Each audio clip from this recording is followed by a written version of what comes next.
All right, time for us to check in with Carmi Levy, CJAD and CTV tech expert. We talk every Thursday afternoon. Carmi, first of all, it's not one of those stories typically we would do, but there's a big antitrust trial going on right now, and Mark Zuckerberg, Facebook Meta, is involved. I guess my first question is, what are the ramifications of this? Yeah, Federal Trade Commission in the U.S. is saying that they bought Instagram and WhatsApp under the wrong pretenses, that they were anti-competitive, that they tried to shut out competition, and they're saying that if they win this case, one of the potential punishments for Meta, which now owns Facebook and WhatsApp, could very well be spinning off either Instagram or WhatsApp or both. So they may no longer be owned by Mark Zuckerberg if the company loses this case. This is interesting because I mentioned when we were trying to reconnect, Google is kind of going through this monopoly issue in the EU, I think, right now, right? Actually, the U.S. government sued Google for the same thing, for antitrust behavior. They actually ruled last year that they were, in fact, a monopoly.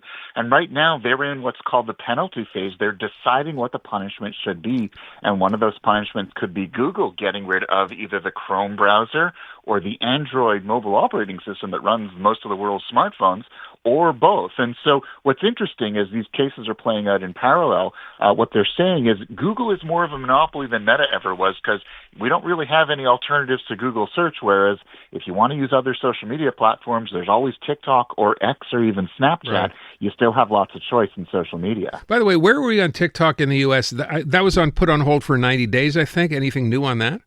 Yeah, no, so apparently they're still negotiating. Okay.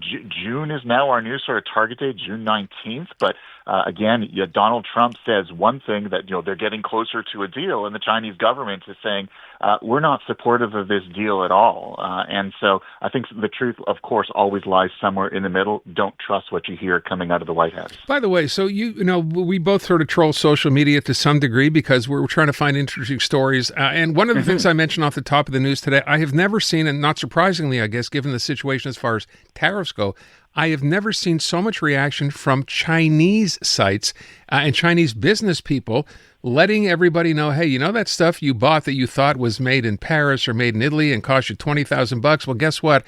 We make most of it here in China and it costs like $100. TikTok. Yeah, I was going to say there are more and more of these all the time, which kind of leads you to wonder if the Chinese, who have been talking tough, and that's not something we typically would expect from China, what's this going to do to the price of things like electronics, for example?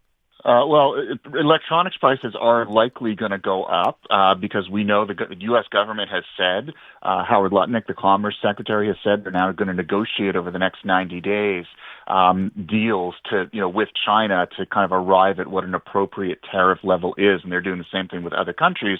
But as we know, most electronics come from China. So if you're in the market, buy sooner rather than later, because inevitably those prices will likely go up until this storm passes. But what I find interesting is for all other goods, China, you're right, is not taking this sitting down. They're fighting back hard. And a lot of Chinese influencers and digital creators have taken to social media, particularly TikTok. They're flooding social media with advice to customers saying, hey, if you really like this Louis Vuitton bag, here's where to order it from online. And by the way, we'll even make it easy for you to order directly from the Chinese manufacturer. So, even if it is subject to tariffs when it comes into the U.S. or hits a U.S. warehouse on its way to Canada, it's a lot easier to spend, a couple $100 for one of those bags instead of the thousands that you would have spent through normal channels.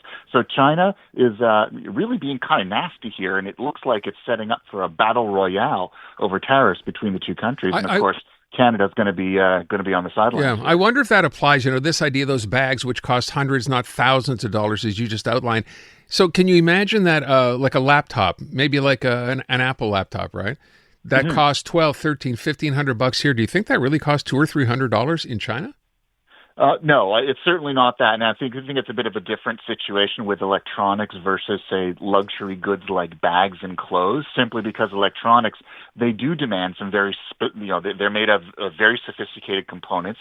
It takes a lot of expertise to put together, say, an iPhone that doesn't necessarily exist anywhere else. And so Apple's cost to manufacture an iPhone, well, it certainly isn't the $1,500 that you and I would spend here, but it's certainly a lot more than it would cost, say, a factory in in China to make a knockoff Louis Vuitton bag or even a real Louis Vuitton bag. So, it's a bit of an apples and oranges thing, but China makes all of them. And so China is essentially saying to the world, you know what, traditional supply chains don't work the way you thought they would. We're going to shift up here as long as the U.S. is being belligerent, and we're not going to lose this one. I think Donald Trump thought that China would roll over and just kind of do what he wanted. That's not happening. Yeah, surprise, surprise. All right. Netflix in the news. This is actually kind of cool. They're testing a search function powered by AI. How would that work? So basically, when you want to watch something on Netflix, you look. They have a whole bunch of different categories. You have My List, and what's new, what's most popular, and you kind of go through each category. It almost feels like what Yahoo was in the early days of the internet. You sort of searched by category, but of course, as the library gets bigger, it gets harder and harder to find something. So instead, you're gonna basically talk to it like you would say ChatGPT. You just tell it, this is the mood that I'm in. This is the kind of movie that I want to watch. What do you think I should watch? It's almost like having a conversation with the person at the video store that no longer exists. And the AI bot will then tell you, well, here are the movies that kind of match your mood, match what you're looking for. And so instead of searching for hours and then finding a movie that everybody hates, because that's what happens in my house, you end up watching something that hopefully you'll enjoy. This will save my marriage, I promise you. Yeah, and yours not alone, I'm sure. I wonder, though, as you said that, it's true when you consider Netflix. I mean, the convenience is great, but then having to scroll through that stuff, you'd think there had to be a better way to do that. How soon till this is done? Or, I mean, is this like on the verge of being introduced, this AI search? They're actually testing it right now, and it comes to us from, they've partnered with OpenAI, so that's the same company that brought us ChatGPT. So it'll work a lot like ChatGPT does. There's just a box there. It'll appear in your Netflix, and you'll just type into it. And the cool thing here is that it's already being tested, and I would expect within the next few months we'll start to see it integrated into our app. It's funny. I think every time you do a search, whether it's on Netflix or Amazon Prime, right, it's like the old Blackberries, right? You have to type. It's like one letter at a time.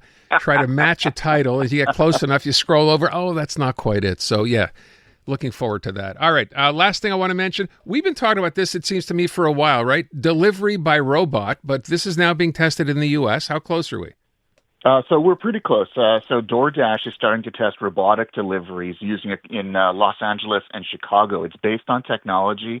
It's a company called Coco Robotics. They've been testing it in Helsinki, of all places.